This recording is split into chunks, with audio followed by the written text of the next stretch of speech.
Ahora bien, hermanos, venimos desarrollando todo el tema de lo que Dios tiene para nosotros, que nos ha elegido, quiénes somos en Dios, un pueblo escogido, sacerdotes. Pero ahora vienen las demandas, los deberes cristianos. Nos habló de la herencia, de todo lo que tiene el Señor para nosotros. Pero ahora vienen las demandas. Y entonces vamos a poder, si usted lee todo el pasaje bíblico, desde el capítulo 2, versículo 11 en adelante, empiezan justamente estas demandas. Nosotros sabemos que somos ciudadanos del cielo, nuestra ciudadanía está en los cielos, pero esto no elimina nuestras responsabilidades como ciudadanos en este mundo. Dios ha querido que sus hijos cumplamos con todos los requisitos prescriptos para todos los habitantes de este planeta. Fíjese que una vida intachable es el mejor medio de evangelización. Los deberes cristianos giran en torno a todos los hermanos, a los incrédulos, a Dios y hasta el rey y el Estado. Dios ha abarcado otro aspecto del cristiano, los deberes conyugales. La conducta del Hijo de Dios no solo está fuera de su casa, donde otros la ven, sino también en su propio hogar. Además, seguimos leyendo la palabra, dice una buena conciencia, allí en el capítulo 3, versículo 8. Además, el cristiano se enfrenta con su propia conciencia. Pedro presenta una serie de consejos para lograr tener paz con Dios y con los demás. En esta lección se trata nuevamente el tema del sufrimiento. Pedro ve el sufrimiento desde una óptica diferente. Afirma que Cristo padeció en la carne y hasta la muerte. De la misma manera, el cristiano, a través de las pruebas, puede obtener utilidad. Un cristiano debe estar dispuesto a padecer hasta la muerte misma.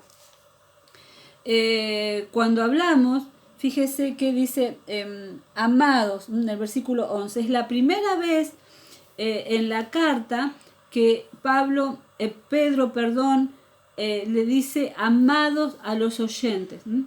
Cuando dice, os ruego como extranjeros y peregrinos que os abstengáis de los deseos de la carne. ¿Cuáles son esos deseos carnales? Generalmente los pecados de la carne se relacionan con los pecados sexuales, pero en realidad la enseñanza bíblica abarca mucho más que esto. En Gálatas capítulo 5, versículo 19 al 21, Pablo hace una larga lista de los pecados de la carne. También en Colosenses capítulo 3, versículo del 5 al 9. Es vivir sin las normas, la ayuda, la gracia y las influencias de Cristo. Los pecados de la carne abarcan no solamente los graves pecados sexuales, sino también el orgullo, el odio, los malos pensamientos. Y de todo esto el creyente debe abstenerse. Las palabras del apóstol son imposibles de llevar a la práctica sin la ayuda del Espíritu Santo. Note que no dice abstenerse del pecado carnal, sino del deseo de la carne. Es justamente el deseo el que lleva al pecado.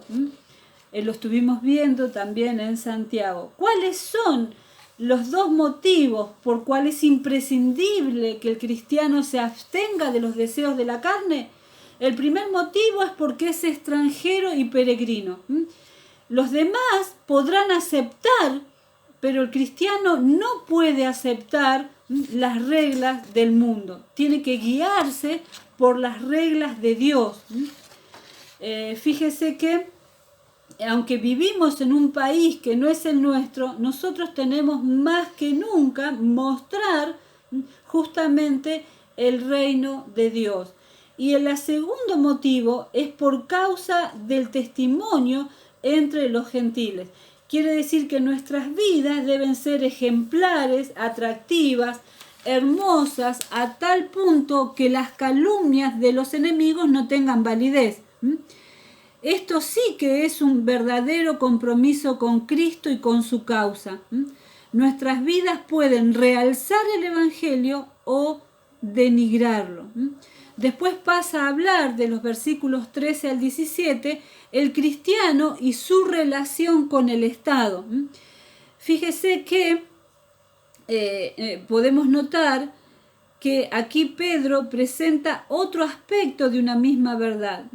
Por un lado, el creyente es extranjero y peregrino, pero debe someterse a toda institución humana con serias responsabilidades como ciudadano.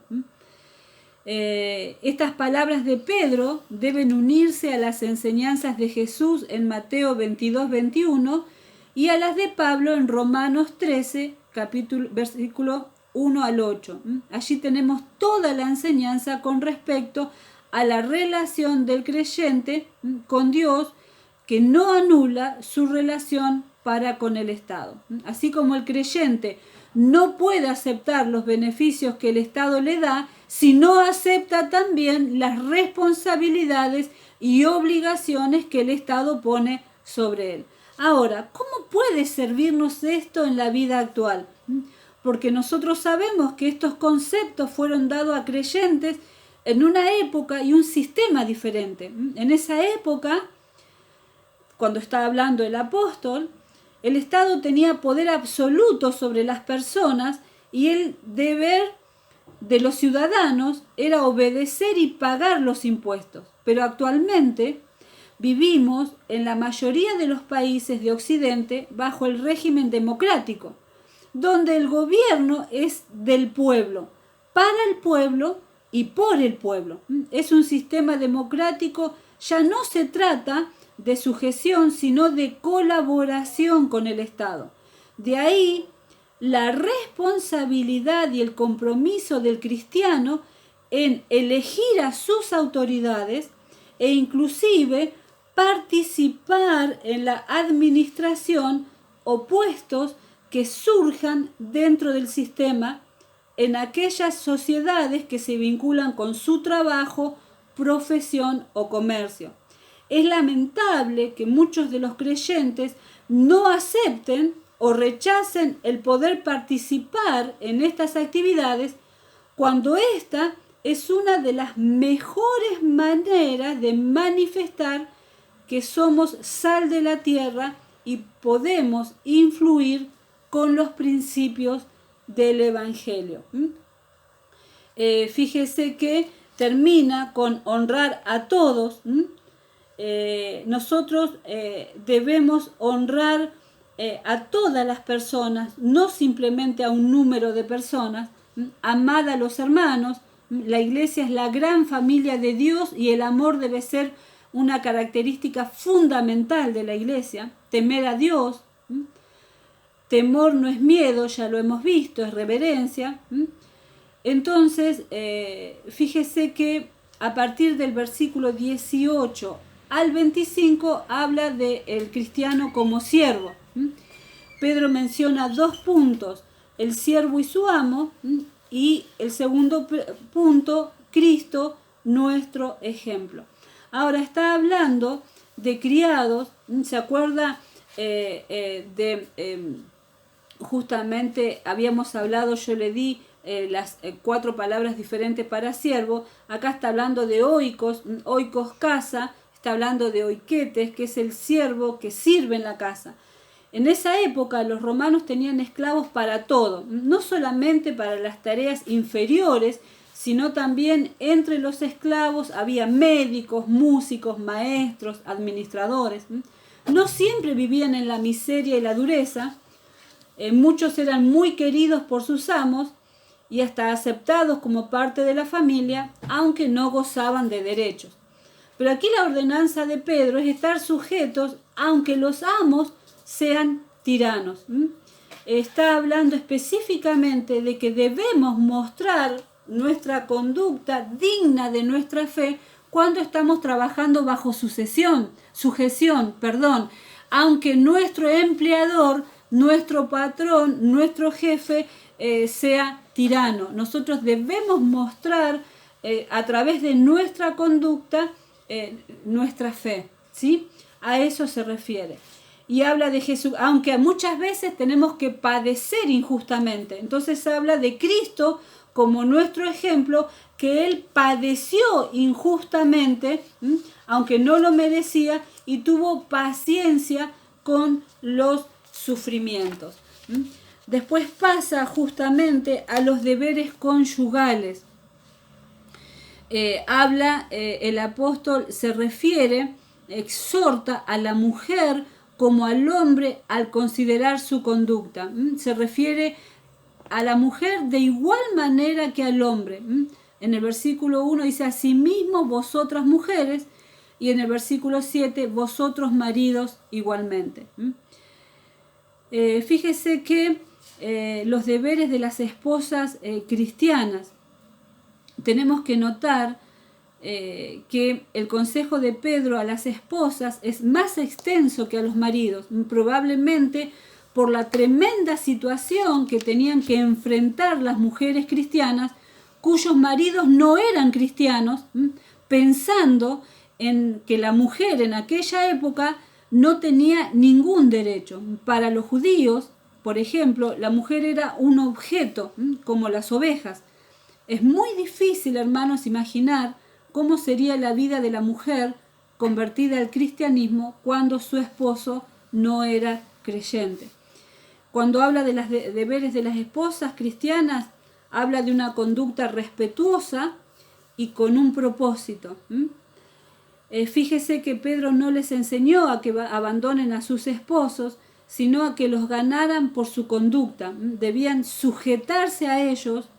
Esto no significa que debían tener una actitud servil, donde no manifestaran su propio carácter, sino que como cristianas el yo ya había sido crucificado y ahora se sometían voluntariamente por amor. En su cartilla usted tiene una nota que dice, ¿es más fácil amar o sujetarse? Algo para debatir. Pero estar sujetas no significa, hermanos, una actitud de sirvienta, de servil, sino de estar justamente voluntariamente por amor a fin de ganar el esposo. En fidelidad y temor deben ser ejemplos de fidelidad o castidad. Aquí para temor el término más adecuado es respeto.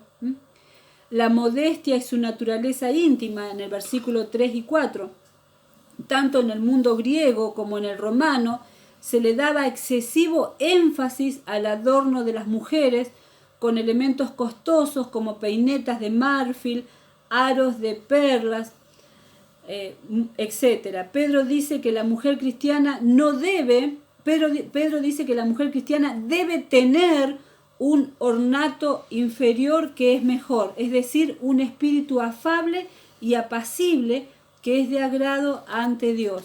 Ahora, Pedro, al igual que Pablo, en 1 de Timoteo 2:9, reconoce la importancia que le da la mujer al adorno, especialmente en estas tres áreas: el cabello, adorno y la compostura de ropas.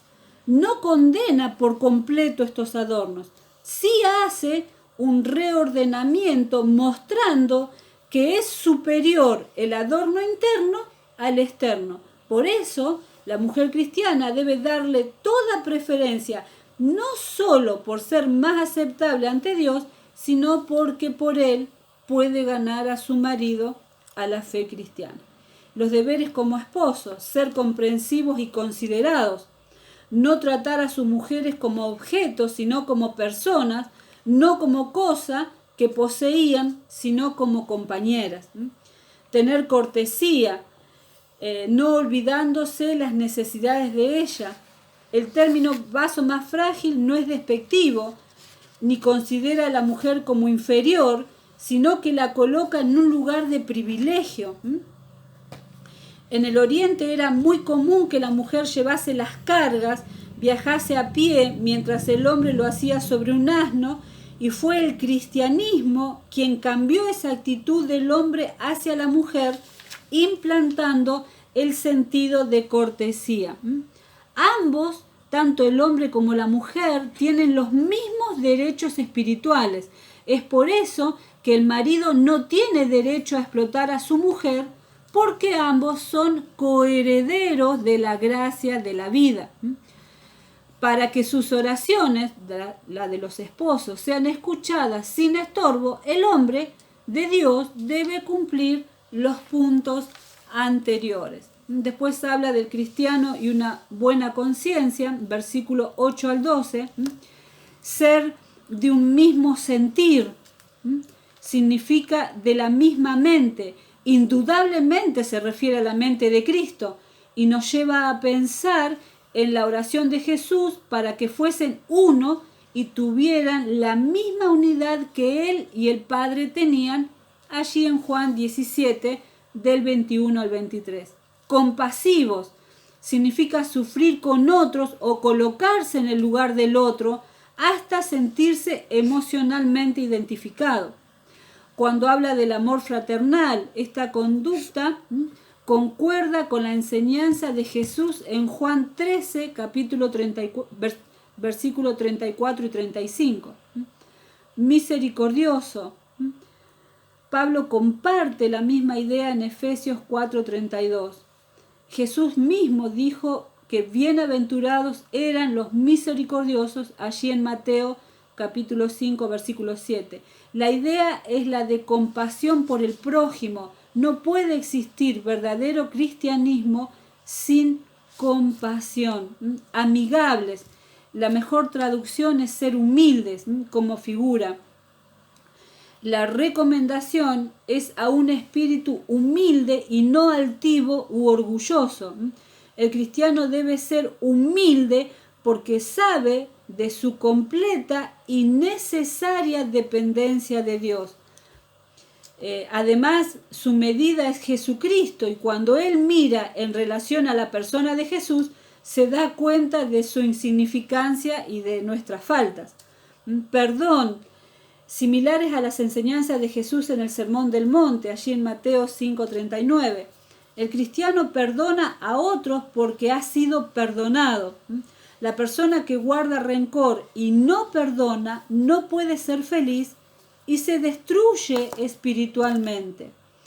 En los versículos 10 al 12 encontramos la clave para la verdadera felicidad basada en las recomendaciones de David en el Salmo 34, versículo 12 al 16.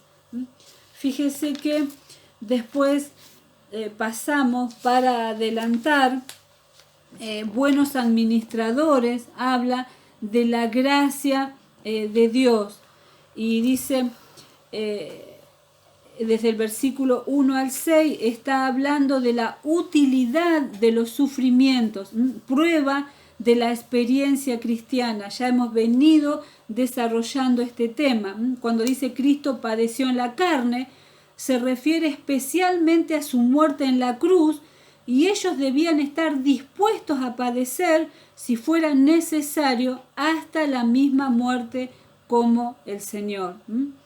Fíjese, dice, para no vivir, es decir, ellos deben agarrarse del mismo pensamiento y ver la consecuencia de dejar el pecado. Cuando dice en el versículo 3, baste ya el tiempo pasado para haber hecho lo que le agrada a los gentiles. Está hablando de la concupiscencia. Antes de convertirse, habían obrado de acuerdo a la voluntad o lo que le agradaba a los gentiles, es decir, a las concupiscencias humanas. Pero ahora ellos dejaban de correr en el desenfreno de una vida libertina. Los gentiles los veían como extraños y los ultrajaban, ya que los creyentes rehusaban acompañarlos en sus viciosas prácticas. Y esto pasa, hermanos, cuando nos convertimos al Evangelio. Esto es lo que ocurre cuando alguien se convierte al Evangelio y comienza a separarse de sus viejos amigos que viven en lascivia y otros pecados. Estos lo ven como alguien extraño por el cambio en su vida y hasta lo ultrajan, pero ese es el costo. Tal vez sea parte de ese padecimiento en la carne que los creyentes tenemos que vivir. Fíjese que en el 5 dice, pero esta gente tendrá que dar cuenta de su mala vida y recibirá el juicio que le corresponde. Cuando vamos desde el versículo, en el versículo 6 dice, porque para esto también ha sido predicado el evangelio a los muertos, para que sean juzgados en carne según los hombres, pero vivan en espíritu según Dios. Este versículo es difícil de interpretar, pero cuando entendemos aquí que Pedro no está enseñando ninguna doctrina de una segunda oportunidad de salvación después de la muerte.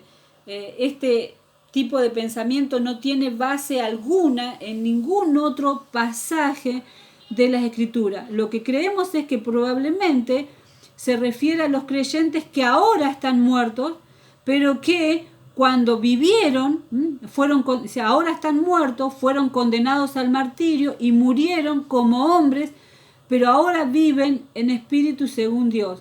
Quiere decir que cuando ellos estaban en vida, se les había predicado el evangelio, pero ahora ya estaban muertos en la carne, ¿no? Pero vivos en el espíritu según Dios. Desde el versículo 7 al 11 nos está hablando de las oportunidades. Fíjese que dice el regreso de Cristo para finalizar con este orden de cosas en el mundo puede ocurrir en cualquier momento. Es por eso que los cristianos debemos vivir una vida que manifieste nuestra fe y traiga gloria a Dios. Hay que mantenerse en una constante expectativa porque el fin de todas las cosas se acerca. Frente a esta realidad, Pedro exhorta a ser prudentes, a tener una mente sana, es decir, a enfocar la vida no de una manera irresponsable, sino muy seriamente porque se trata de la eternidad. Velar en oración, es decir, ser hombres que oran y mantienen un control de sí mismos. Tener amor ferviente entre los hermanos, porque ese amor cubrirá multitud de pecados. Aquí Pedro cita libremente Proverbios 10:12. Este amor genuino hace que podamos perdonar a una persona sus faltas contra nosotros. No es que el amor nos ciega, sino que podemos amar al otro tal como es, aún con sus fallas. El mejor ejemplo de esto nos lo dio Dios mismo, quien por su amor envió a su Hijo a morir por nosotros para salvarnos. Hospedar a los hermanos es una práctica muy recomendada en las epístolas y esta debía hacerse sin murmuración. En aquella época había mucha necesidad de hospitalidad por falta de hoteles y hosterías, no como existen hoy en el mundo moderno, y además también por la falta de recursos económicos de los cristianos, principalmente los predicadores, quienes viajaban de un lugar a otro ministrando sin recursos para sostenerse en esos lugares y a veces podían llegar a ser considerados carga para el resto de los hermanos. Así como mostraban ese espíritu de hospitalidad, debían ministrar a los demás de acuerdo al don que recibieron como manifestación de la gracia de Dios. En el versículo 11 vemos las dos grandes actividades de la Iglesia de Cristo que son predicar y servir. Los cristianos debemos participar en estas dos actividades para que en todo esto Dios sea glorificado por Jesucristo. Después va a haber en el capítulo 5 justamente que habla sobre apacentar el grey de Dios. Está hablando sobre pastorear. Allí exhortación a mantenerse firme también. Está hablando justamente Pedro les está hablando a los creyentes porque ellos estaban pasando una prueba de persecución. Entonces esta prueba era inevitable que la tuvieran que pasar, y entonces él les exhorta a mantenerse firmes, Fíjese que después empieza a hablar sobre la responsabilidad de los ancianos. Aquí ancianos, del griego presbíteroi, que tenían la función del cuidado espiritual de la iglesia, y era una tarea pastoral. Eran responsables de administrar orden y disciplina en la iglesia, como velar por la sana doctrina. Eran llamados también obispos o sobrevedores. Este concepto de anciano, fíjese que era lo que nosotros entendemos como tarea pastoral. El cristianismo adoptó esta forma institucional. Fíjese que no necesariamente debían ser personas de más años de edad, sino los más maduros espiritualmente en la iglesia. Alimentar el rebaño no por obligación, sino voluntariamente. Fíjese cuando está usando una metáfora. Alimentar el rebaño no por ganancia deshonesta, sino haciendo la obra de Dios, no con el interés de las ganancias materiales que esta obra pudiera darle, sino con un deseo de servir a Dios sin obtener ganancia, o con o sin obtener ganancia de esto. Fíjense, hermanos, que en este tiempo es muy importante el alimento espiritual. Una oveja que no está bien alimentada termina por irse. El alimento, una oveja que está muy bien alimentada con la palabra de Dios, va a permanecer. No ejercer un autoritarismo despótico, dice aquí. Fíjese que no es obrar con un espíritu de humildad, de cooperación y de comprensión con los hermanos, entendiendo, hermano, que este rebaño es de Dios y no es su propio rebaño. Después está hablando justamente allí de la humildad, la vigilancia y la perseverancia desde el versículo 5 al 11. Los jóvenes deben respetar y sujetarse a los de mayor edad, pero a la vez deben someterse unos a otros y revestirse de humildad. Los cristianos deben velar porque su adversario, el diablo, se presenta como una personalidad más que como una influencia, bajo la figura de un león tratando de devorar su presa. Pero los cristianos deben resistirle firmes en la fe, como vimos en Santiago 4:7. Este es el método recomendado para tratar con él. Aquí no es válida una fe superficial. Ellos están experimentando tiempos de persecución y solo los verdaderos creyentes podrán resistir sin apostatar de la fe. Estamos viendo, hermanos, vimos así sobre Primera de Pedro. Nos está hablando, es un libro que habla, una carta que habla de doctrina, de la doctrina de la elección, de la doctrina de la santificación, la doctrina de la salvación. Podemos ver de la herencia incorruptible, pero también nos habla de una posición en Cristo, nos habla de una posesión, coherederos, pero también nos habla de las demandas, cómo tiene que ser nuestra vida consecuente con la fe que profesamos. Entonces está hablando, tiene una parte doctrinal, pero también una parte práctica. Si usted puede enriquecer todo lo que hemos estado viendo justamente con cada versículo bíblico que está en el material. Me gustaría haber tenido más tiempo para poder explayarme más, poder abarcar más en profundidad cada tema, pero bueno, hasta aquí hemos llegado. El Señor va a agregar todo aquello que ha faltado.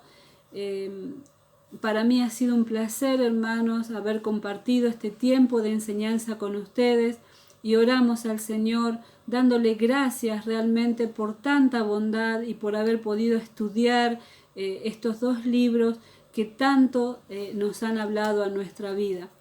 Damos gracias al Señor por su inmenso amor y su misericordia, por su gracia, por su favor, porque podemos estar estudiando aún en tiempos de distanciamiento social, en tiempos muy particulares. La enseñanza de la palabra no se ha detenido. Gracias porque el Espíritu Santo nos sostiene, nos capacita y nos guía para poder llevar a cabo esta tarea. Ruego, Señor, tu bendición sobre cada uno de mis hermanos, y que la palabra siga trabajando, que el Espíritu Santo siga enseñándoles, Señor, y trayendo iluminación a su mente para que puedan seguir entendiendo, Señor, toda la enseñanza que hemos desarrollado en esta semana. Toda la gloria y toda la honra es para ti, Señor, en el nombre de tu Hijo amado Jesús. Amén. Les saludo en el amor de Cristo. Me hubiese gustado tener más tiempo, pero di todo lo mejor. Espero que les sea de provecho. Que el Señor me los bendiga. Y hasta la próxima.